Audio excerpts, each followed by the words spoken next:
I think we hire the right people because you think you have the right gut feeling, or maybe you know something about the CV that other people do not know. Or maybe you think, when I see this and that in the CV, I know this is the right candidate. However, is this really the best approach to hire the best people?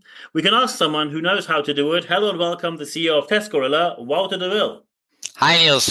Thank you so much. Happy to be on the Hello, show. Wouter. Nice to meet you, and thank you very much for making it possible to meet here today. So, what I just said, when people hire other people, you often hear managers saying, "Look, I'm in the industry for 25 years, Mr. Durville. I know who to hire. I know what I have to look for. What do you want to tell me with your testing thing? What do you think your take is on that about hiring the right people?" And when you hear this attitude.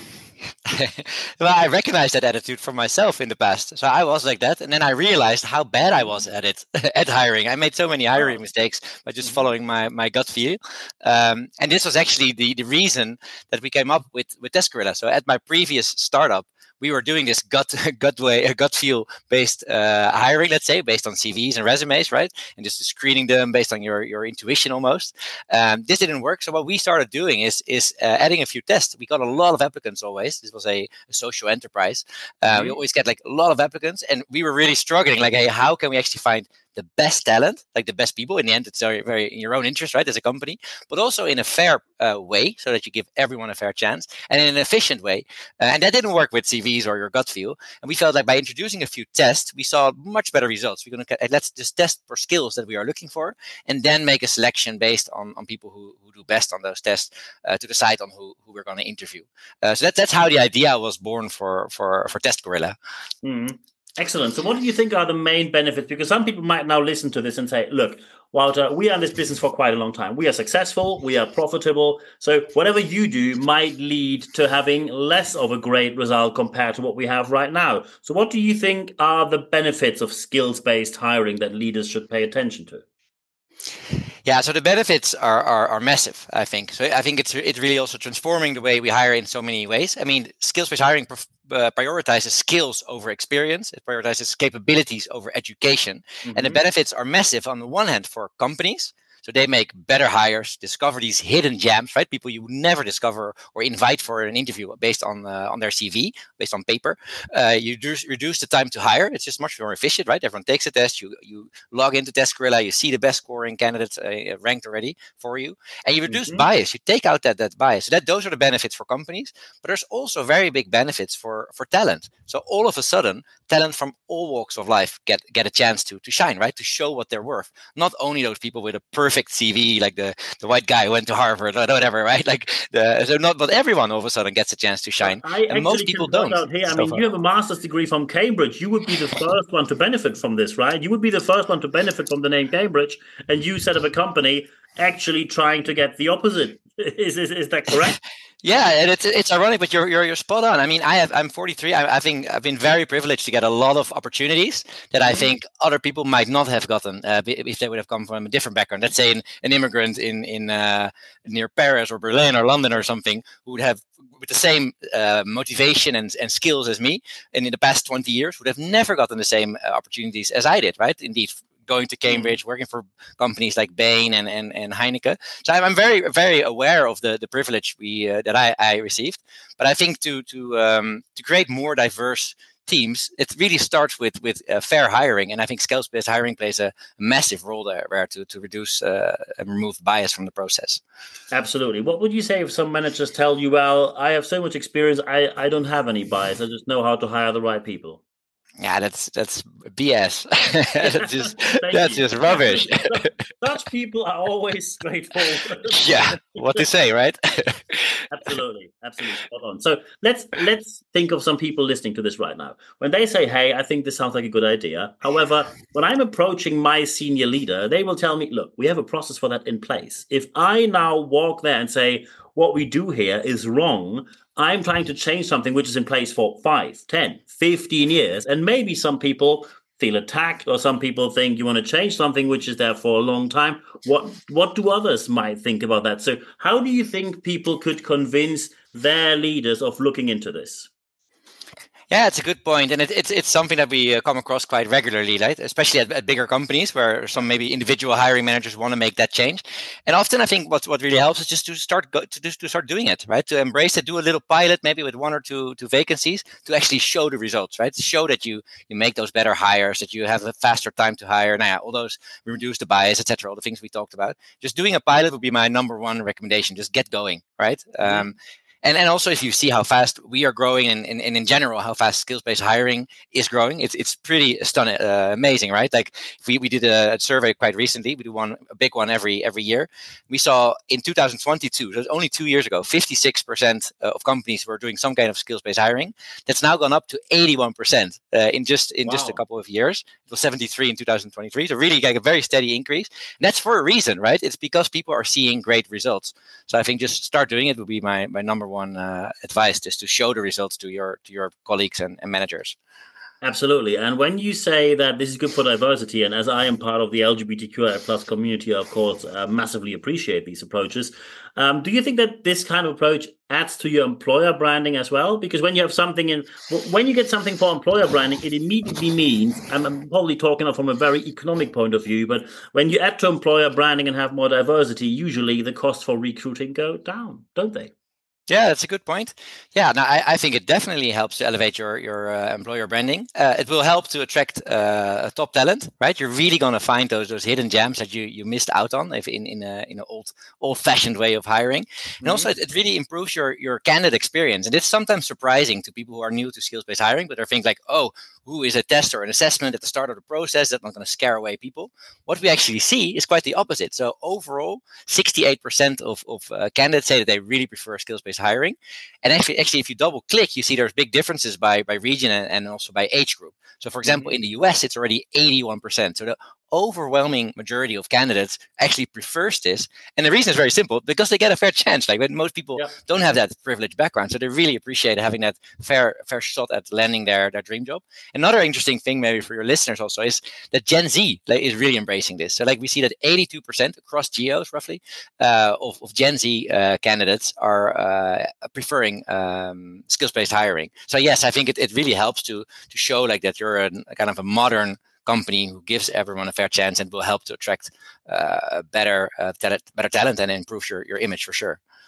Excellent, because that's exactly what I thought. I just wanted to ask you the question. When I am now a very talented person, let's say I have a good degree and so far everything's went pretty well. Everyone told me, look, the economy out there needs you. The economy out there needs you. Everyone's waiting for you. And suddenly the company shows up and say, let's do a skill test.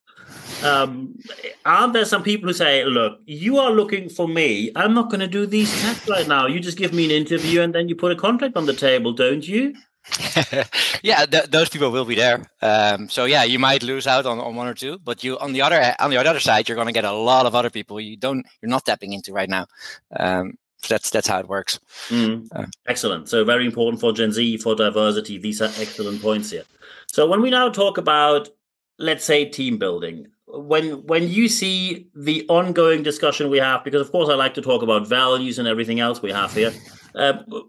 When you see the ongoing discussion we have about remote work, from your point of view, you're a business owner now, do you think remote work is important? Yes or no? And I want to have a yes/no answer. Yes. Okay, so when you now have managers who tell you, look, we did this during the pandemic, and now, in my experience, it's time to return to the office. What's your take on that? Well, TestGorilla is a 100% remote company. So we were started as a remote company. I personally have been working for over a decade. I've been working remotely. So for me, it's really hard to remember what it was like to go to work. I can tell you about TestGorilla. I mean, we have about 165 people in over 50 countries without a single office. And for us, it's working brilliantly. And I think the biggest benefit perhaps is that you tap into a global pool of talent, right? So really like we can hire around the world. So we get amazing people applying for jobs at our company. I mean, it requires a lot of effort to build a strong company culture remotely, right? So it's not there. And you that's don't my next bump question. in. All right.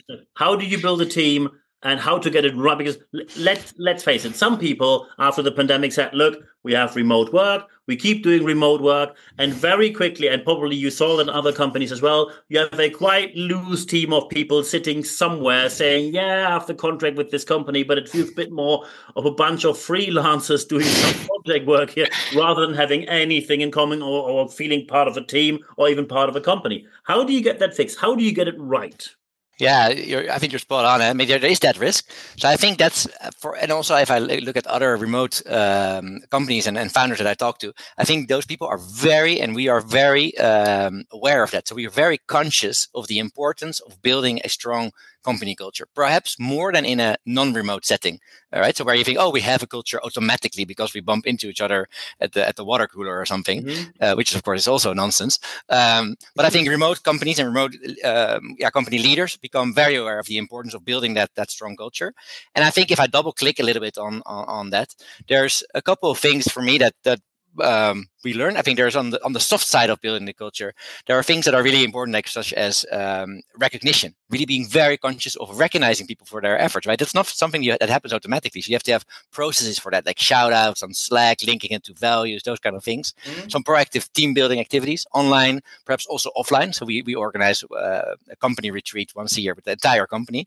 So we went to Cancun and Barcelona, and now we're going to Dubrovnik. Yeah, so that's so there's some offline there, like to build the. That is a lot of fun, yeah.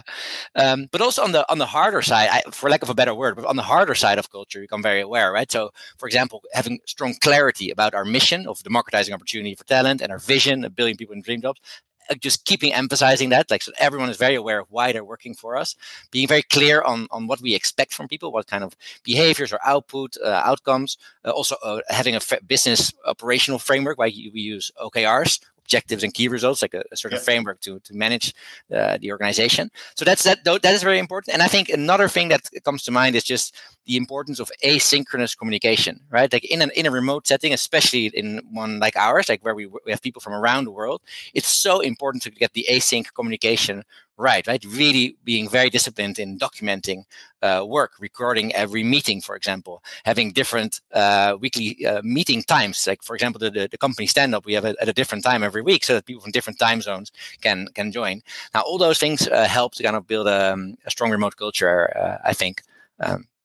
Brilliant answers here. And I have a question for that. When you have an international team in that many countries, in that many different cultures, what about probably you know that from the corporate world because you work in the corporate world as well. You know, probably know the mission statement, the vision statement, and here we go, the value statement. So what about the company values? How do you find the company values? How do you communicate them? What do you think about company values? What do you think of this approach? How do you actually do it?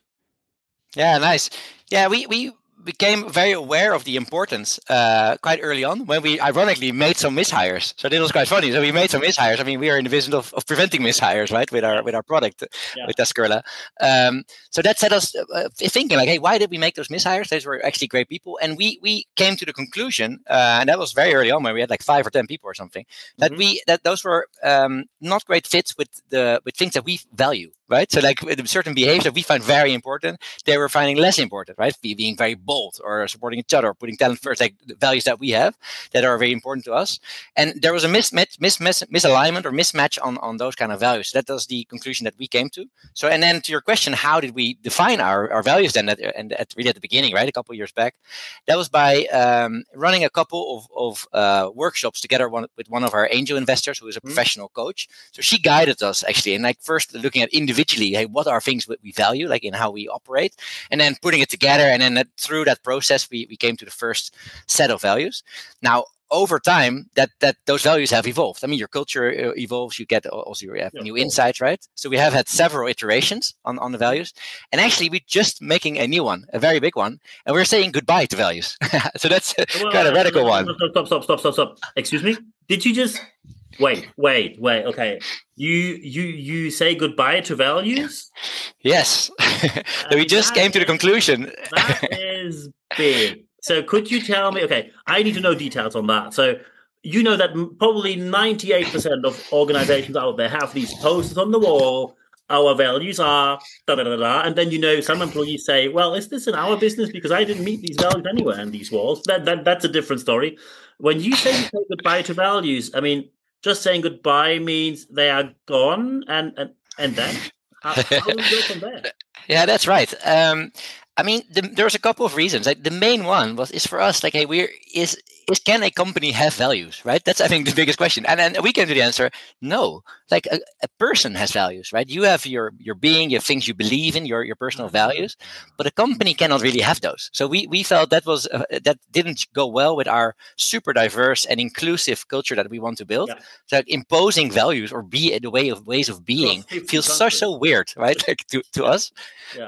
So what we are doing, and there's a couple of other reasons, but like what we are going to do is going to shift to behaviors. So we're going to say what actually does work well is behaviors, right? So everyone can come with their own set of beliefs and values and being, right, from different cultural backgrounds. They're united by our mission, right, democratizing opportunity for talent, etc., and our vision of 1 billion people in dream jobs. But we have a certain set of behaviors that make you successful at TestGorilla. And another thing, a big plus of behaviors is that they're much more actionable, and you can also use them much better in, for example, performance reviews. And they're more on a scale, right? Whereas values can quickly become like black or white, like acting with integrity. Yeah, if you don't act with integrity, we're gonna fire you, pretty much, right? Like how can that's not very actionable. Someone has no integrity, probably they're not great on the team. Yeah. No, exactly. So that's not it doesn't work. Like it's not very actionable. But things like raising the bar, own it, or think big, like some of our new behaviors, those are much more actionable, and you can actually use, and you can actually coach people on them and evaluate people on them. So we're switching to behaviors. Right. I mean, that is a big thing where if now someone else thinks of them and think, let's face it, some people are a bit, let's say, fed up with the value statements because they feel exactly the same. They say, look, we are acting in 110 different countries. How do you want to say these are the values for absolutely anyone? So how did this start, and how would you, if someone is now listening to this and say, I would like to do something similar, what would you suggest them to be the starting point? Because that's a big change. Even for you, that must have been a big change, wasn't it? Yeah, no, absolutely. Actually, and it's very fresh. So we're going through that right now. We are building on some of the values we had before, right? So things we called values before, we're now calling behavior, right? So think big, for example, that's still there, right? So we want people to have unconstrained imaginations about setting bold goals, etc., right? That's still there. So some you can actually use again, right? So you can reuse, but you just call them behavior.